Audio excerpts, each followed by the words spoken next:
pulling out of Skogan, about 7 p.m. I'm burning my last night at the Airbnb in exchange for being down at the Reinebringen for sunrise. I've always thought, like, if there's an opening in the clouds, I'm going to drive down to Reine, get a couple sunrise shots, and then drive back. So that's the plan. I don't know how successful this is going to be. I don't know what shape my back is going to be in after I spend the night in the car. This could be a really bad idea. So, but I have to try, because that's what you do when you're a landscape photographer and you're halfway across the world. On September the 16th, I checked out early from my Airbnb in Skogan and started on the 8-hour drive from Senja down to Reine in the Lofoten Islands. Even though I had thrown my back out a couple of days before and the chances of a decent sunrise were not all that great, it looked like I only had one small window of opportunity to get a shot from the top of Reinebringen before it started raining again. So I drove through the night and arrived at a pullout 8 hours later just north of Reine at 3:30 a.m. and got about an hour's worth of sleep. On the morning of the 17th, I woke up at 4:30 a.m. The parking area for Reinebringen was closed, so I had to park about a mile away in the middle of town and walk back. I wasn't really sure if I could pull this off with a sore back and 1 hour of sleep, but I felt like I had to try as the storm was breaking up and it looked like ideal conditions. I gritted my teeth, shouldered the camera bag, and started up the 1,566 steps to the top, one step at a time. 2/3 of the way up, Reinebringen. Left the parking lot at 4:30. Got about an hour worth of sleep. Almost to the top. Gonna take a nap when I get back.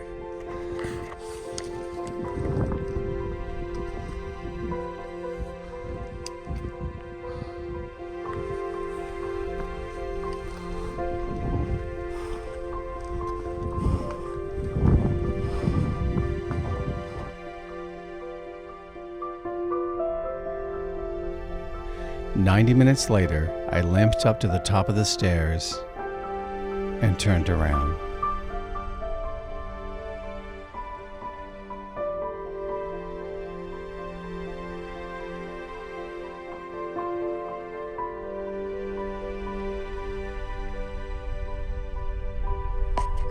Freezing my butt off.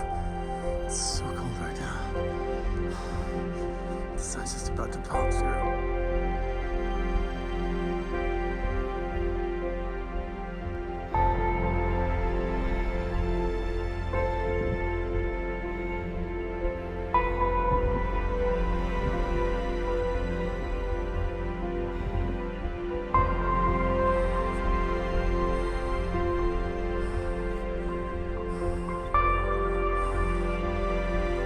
Here it comes, here it comes. Look at the light.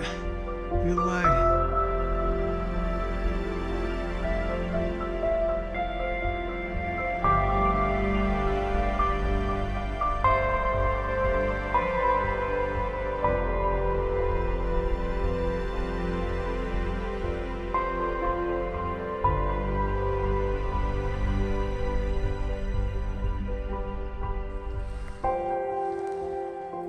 All of these steps. There's only 1,000 more. Take another 2 hours. Sun's coming out. Rain's coming down.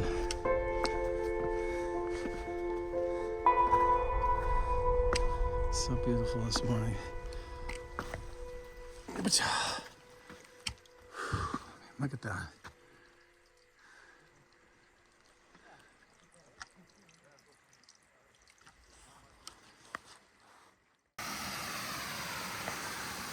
Made it back down.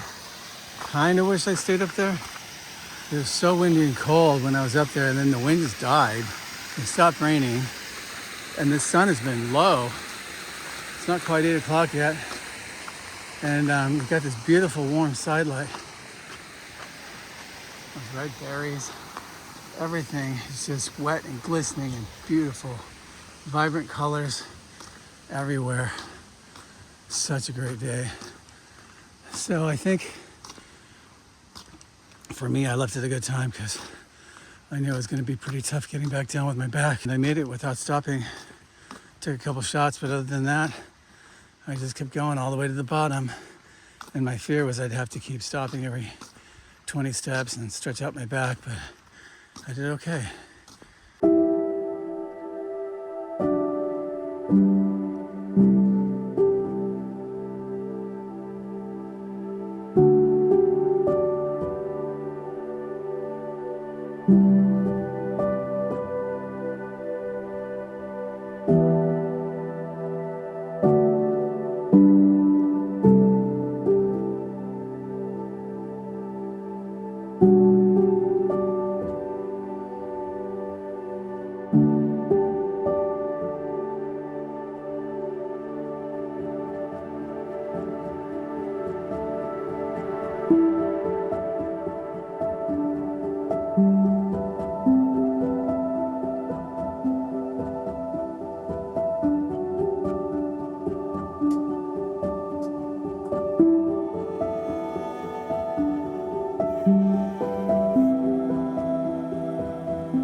Pleased that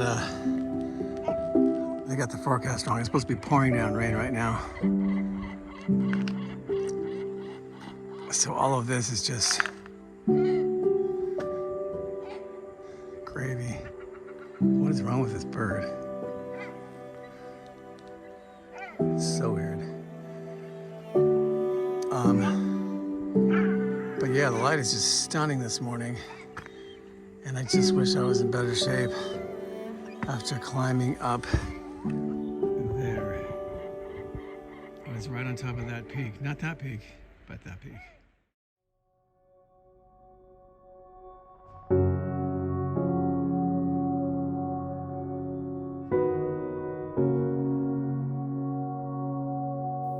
After spending the morning shooting around Reine and Sakrisoy, it was finally time for the 8-hour drive north back to Senja.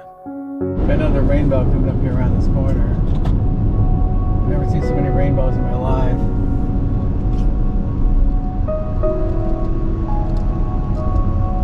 Pretty sure I saw another. Oh, I did. I saw one over Reine. This is the second one I've seen today.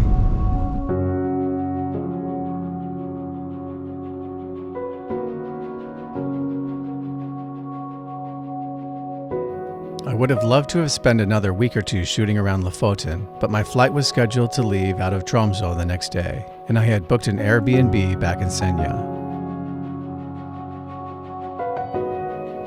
Even though I had a tough time keeping my eyes open while driving the 507 kilometers back from Reine, the amazing scenery around every corner helped to keep me awake on the long drive north.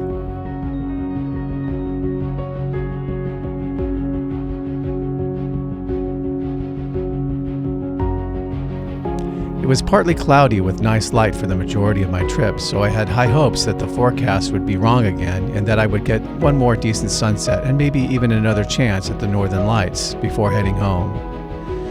But as I continued on my way north, the clouds moved in again, and by the time I arrived at my Airbnb, the sky was solid gray and the rain was coming down in sheets.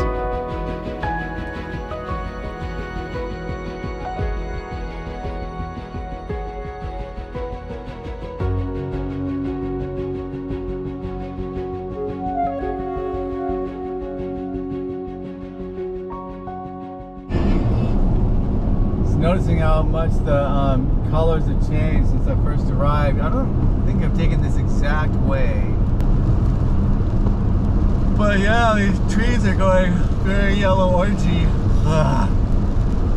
While I'm here, like when I first got here, not nearly as many yellows. The underbrush was, but the trees are still pretty green. And now the trees are all just turning. And it's 7 degrees Celsius today. Still getting snow in the mountains.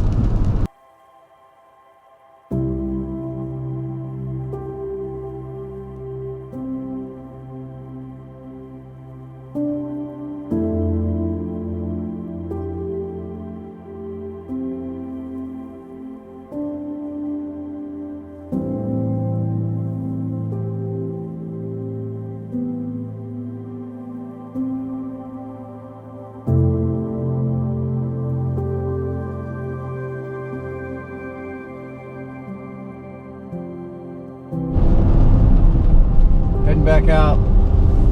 Nothing but rain. I'm glad I got what I got when I did. Because this is just, again, non-stop. This is like when I landed, it was just like this. Like just clouds rolling in constantly.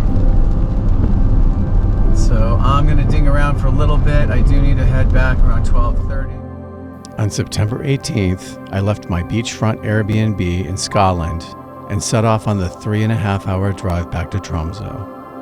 My trip ended as it began, with an unbroken ceiling of clouds and more rain in the forecast.